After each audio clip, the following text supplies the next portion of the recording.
우리 다 함께 하나님 아버지께 마음을, 예수님께 마음을, 성령님께 마음을, 오늘 또 성삼위의 마음을 두고 그 성삼위의 이끄심 따라 복되고 은혜스럽고 이 생의 가장 아름다운 날로 하루를 보내시기를 기원합니다. 출애굽 사건이라는 이스라엘 백성들의 역사, 그 역사는 누구의 역사냐? 하나님의 역사입니다. 왜냐하면 이 서대반은 말은 왕관이라는 뜻입니다. 우리 교회도 서대반이라는 청년이 있는데 그 청년의 이름의 뜻은 왕관입니다. 왕이 될 수도 있습니다. 이 서대반이 어떻게 설교를 하는고 하니 성령에 충만한 사람이므로 모든 역사를 하나님의 역사로 고백하는 말씀이 이 설교 중에 다 포함되어 있습니다. 여러분 7장 말씀에 보면 언약이라 하는 말씀이 기록되어 있습니다. 그리고 먼저 이스라엘 백성들이 400년 동안 종살이를 하리라 하는 말씀도 이미 언약 속에 있음을 보게 되지요. 그러니까 이스라엘 백성들은 우리가 430년 동안에 저 이집트에 종살이하는 것이 이집트 사람의 변심 때문인가? 오늘 말씀에 기록한 말씀도 그대로 적혀 있습니다. 먼저 이제 요셉을 선택해서 자기들이 그 어려운 흉년을 잘 살고 견디고 그리고 벗어날 때까지 그 은총과 지혜 있는 요셉을 통해서 큰 은혜를 받은 이집트 사람들이 요셉과 그리고 그 가족과 그 모든 혈통들을 소위 귀중히 여겼지만은 요셉을 알지 못하는 왕이 나타나서 그들에게 노예 생활을 강요하고 종살이를 시켰고 말할 수 없는 노역 때문에 고통을 당했다 이렇게 적고 있음을 봅니다. 그러나 이것은 이미 하나님께서 아브라함에게 언약한 약속의 말씀이 성취된 겁니다. 6절을 봅니다. 하나님이 또 이같이 말씀하시되 그 후손이 다른 땅에서 나그네가 되리니 그 땅 사람들이 종으로 삼아 400년 동안을 괴롭게 하리라 하시고 또 이르시되 7절 종 삼는 나라를 내가 심판하리니 그 후에 그들이 나와서 이곳에서 나를 섬기리라 하고 이것이 바로 할례의 언약 아브라함이 주셨더니 라는 말씀으로 이어지는 걸 보게 됩니다. 인류의 역사란 우연인가 필연인가 이것은 많은 사학자들이 논쟁을 벌이고 있습니다. 그러나 성서는 우리에게 말씀하시기를 모든 인류 역사는 필연이다 이렇게 말씀합니다. 그 필연에 있어서 한 인생 개개인의 인생도 하나님의 계획하신 바대로 삶을 살게 되어 있다는 것입니다. 그렇다면 도무지 그 삶의 과정은 어떠한가? 그 삶의 과정은 바로 예수님의 삶의 과정을 보면 우리 인생의 삶은 그 예수님의 삶의 과정을 따라서 일생을 살아가는 겁니다. 태어나다. 이 땅에 태어나지요? 태어났는데 실상은 태어나자마자 어린 아기는 먼저 어머니의 젖냄새를 맡고 전혀 가르쳐주지 않지만 젖을 빨게 됩니다. 오늘 이스라엘 백성들이 야곱이 어떻게 이집트로 내려갔는가에 대해서 명확하게 말씀하고 있습니다. 왜 내려갔는가? 먹고 살 것을 얻기 위해서 결핍에 의한 이동이었다 이렇게 말씀합니다. 그래서 우리 인생이란 이 땅에 태어나서 먼저 찾는 것이 육신의 결핍됨을 채우기 위한 우리의 본능적 요구, 즉 어머니의 젖입니다. 결핍을 채우기 위한, 다른 말로 말하면 성장과 번영을 위한 행위지만 일단 배고프니까 빠는 거죠. 그래서 결핍인 것입니다. 또 그 다음에는 예수님께서 이 땅에 오셔서 두 번째 맞은 건 뭐냐? 이 땅이 하나님의 섭리 가운데 있지만 택한 백성만이 사는 땅이 아니고 헤롯 같은 세상 권세를 가진 세상을 주관하는 사단이 주관하는 이 죄악된 세상이었다라는 걸 알 수 있는데, 헤롯이 동방박사에게 묻기를 혹 왕이 이 땅에 태어났다면 그가 어디에 태어났는가를 알리하라. 나도 경배하겠다. 권모술 수가 있습니다. 그리고 또 그 다음에는 예수님을 죽이려고 했습니다. 그래서 예수님이 이집트에 가서 피신되어 계셨던 것을 우리가 잘 알고 있습니다. 하나님의 백성이 이 땅에 태어나면은 이 땅의 악한 권세가 우리를 해하려고 그야말로 우는 사자가 삼킬 것을 찾는 것 같이 우리를 늘 노리고 그리고 공격하고 우리에게 위협적인 존재임을 알게 되는 겁니다.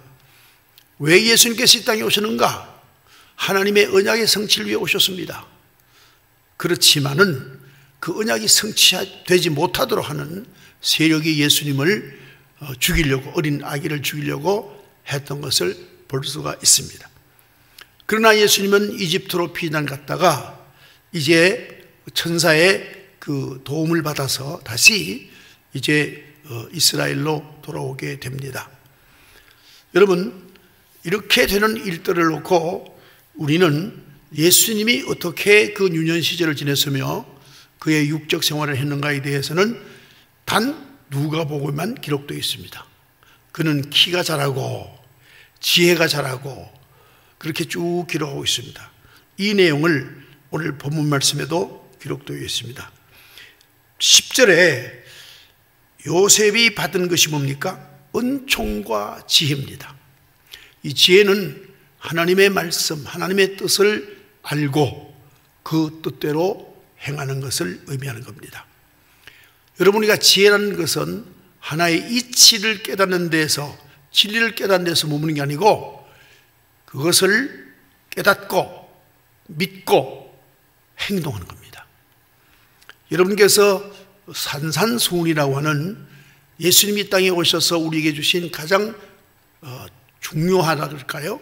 하나님 나라의 국시인 이 산상수훈을 5장, 6장, 7장 이렇게 이제 말씀을 하고 있습니다.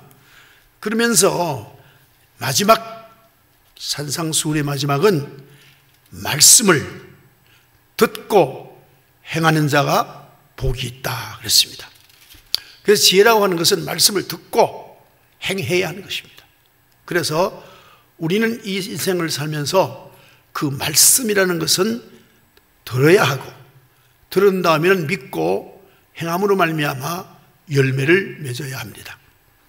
그 열매는 어떤 열매인가? 첫 번째 열매는 회개의 열매입니다. 어차피 이 땅에 우리가 사는 삶의 나그네 길에는 죄를 지을 수밖에 없죠. 그래서 늘 죄를 짓습니다. 그러면 회개에 합당한 열매를 맺어야 합니다. 이 회개의 열매를 맺으면서 우리는 점점 자라가지요. 무엇이 자랍니까? 내 영혼이 점점 하나님의 형상으로 점점 자라게 되는 겁니다. 그 다음에는 무슨 열매를 맺어야 하느냐?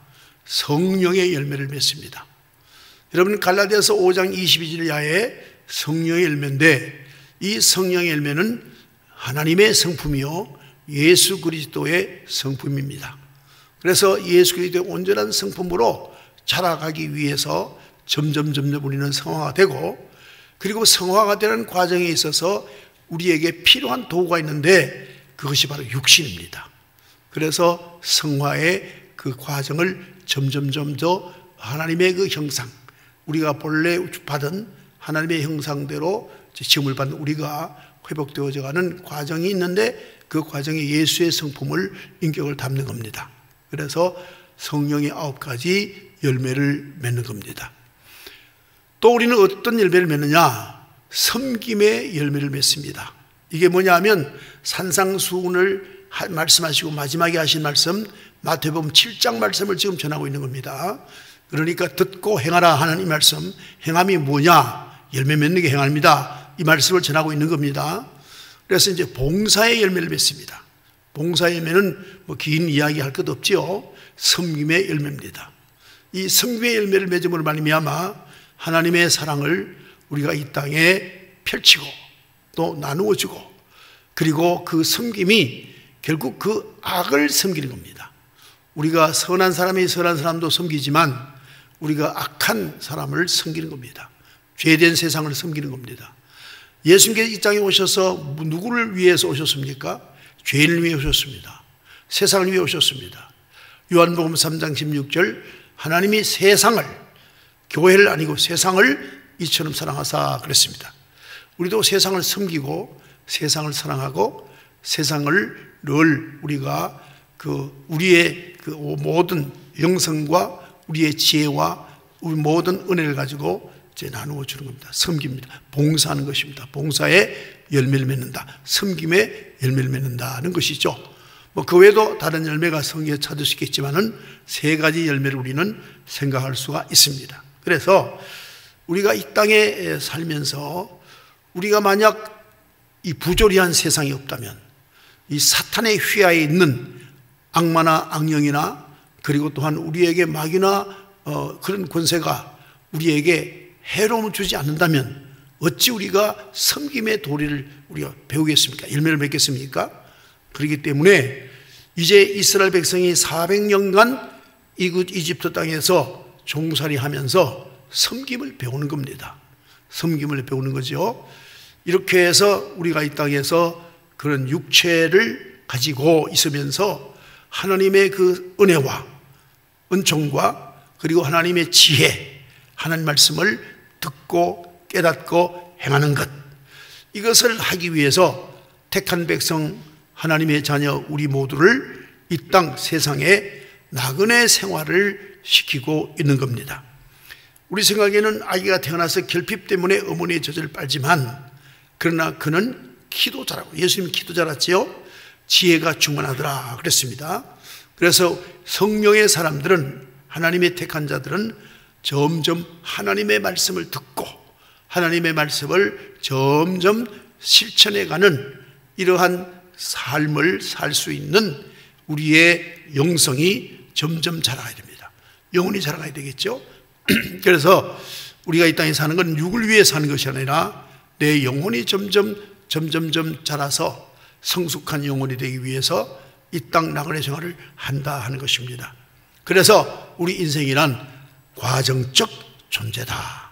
과정적 존재다. 여러분, 누에 고치를 키워보신 분은 알 겁니다. 요즘은 농경사회가 아니라 성경 문화를 전하기가 힘들고 또 여러분도 이해하기가 어렵습니다. 누에 고치를 키워본 사람은 금방 합니다.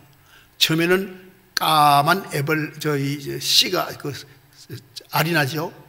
그 다음에는 애벌레가 됩니다. 그 다음에는 번데기가 되죠. 그 다음에는 나방이 됩니다. 이것처럼 이제 우리는 과정적 존재입니다. 그래서 우리가 이 땅에 모두 다 이 땅에 태어나서 결핍 때문에 점차 이동하게 되고, 뭐죠? 점점 자라면서 여러 가지 우리가 사회생활 하면서 많은 것을 이제 사랑하며 섬기며 우리가 점점 성숙해 가는 건 아닙니까? 그래서 이제 자라게 되고, 마지막에는 이제 우리가 임종을 맡게 되는데, 임종을 맡는 것을 우리가 마치 나비가 이 애벌레에서부터 번데기가 되어가지고 그 다음에 날아간다. 그래서 노년기를 번데기라 이 꽃이라 생각하시고 젊음의 때를 애벌레라 생각해야 되겠죠. 여러분, 젊은 날에는 먹는 걸 참 좋아합니다. 저도 젊을 때는 많이 먹었습니다. 좀 적게 먹었으면 이 모양이 할 텐데 많이 먹어서 그렇겠죠. 하여튼 많이 먹습니다. 이 애벌레, 이 누에가 먹는 거 보면 소리가 얼마나 시끄러운지 모릅니다. 사각사각 밤잠을 못 잘 정도로 시끄럽습니다. 먹는 소리가. 그렇게 먹고 자라죠. 그러나 노년이 되면은 이제 먹는 게 중요한 게 아닙니다. 무엇이 중요합니까? 생존이 중요합니다. 이 온몸이 다 아프고 모든 부분이 불편하고 항상 내 삶에 지난 날이 그립고 그렇죠. 그래서 이제 번데기가 되는 거죠. 그래서 그 다음에는 이제 하나님께로 가는데, 어쨌든 인생의 삶이나 이 하나님의 그 아브라함이 약속한 약속의 성취나 이스라엘의 역사나 예수님의 삶이나 모든 것이 동일한데 예수님의 삶을 바라보라는 겁니다. 그 과정을 바라보라. 그 틀대로 가는 거다. 그 틀대로 가야 한다는 거다.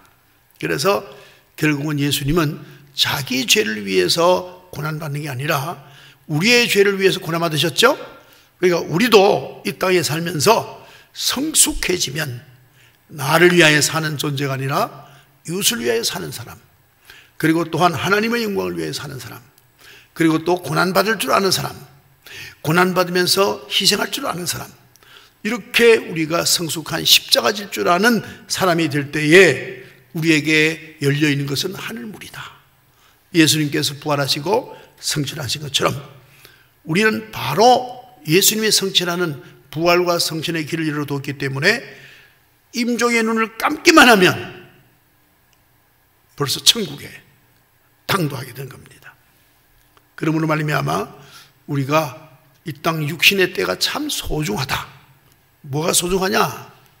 먼저 육신의 때 중에 복음을 듣고, 육신의 때 중에 믿고, 육신의 때 중에 성령의 감화 감동으로, 육신의 때 중에 우리가 하나님의 뜻대로 살 수 있는 절대절명의 기회가 육신의 때다 하는 겁니다. 이를 놓고 고린도전서 5장 17절 말씀에 이렇게 말합니다. 날로 새롭게 하신다. 날로 새롭게 하신다. 우리는 오늘 12월 9일이라는 날을 받았습니다. 이 날은 어제와 같은 날이 아니에요. 나도 달라져 있고 또 현실도 달라져 있습니다. 내가 사는 이 땅이 항상 옛과 똑같이 있는 게 아닙니다. 늘 새로운 날이 우리에게 주어지는 겁니다. 나도 다르죠. 어제하고 내가 어떻게 다 같습니까? 전혀 다른 사람입니다. 왜? 몸도 달라졌고 생각도 달라졌고 다 다릅니다. 여러분은 머무러져 있지 않습니다. 늘 마치 이스라엘 백성들이 먹을 것을 찾아서 내려간 것처럼, 이동하는 유목민처럼 산 것처럼 우리도 시간의 여행을 하게 되는 거죠. 그래서 오늘날로 새로워진다.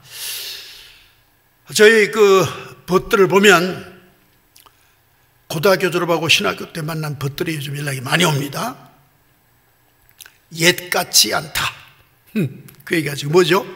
새롭게 새 시간을 주시고 공간을 주시고 시대를 주시니까 새로운 선물 받았다는 얘기인데, 그 핵심은 힘도 없어지고 능력도 없어지고 옛날 주님의 일할 때 젊은 날 같지 않다, 그런 뜻입니다.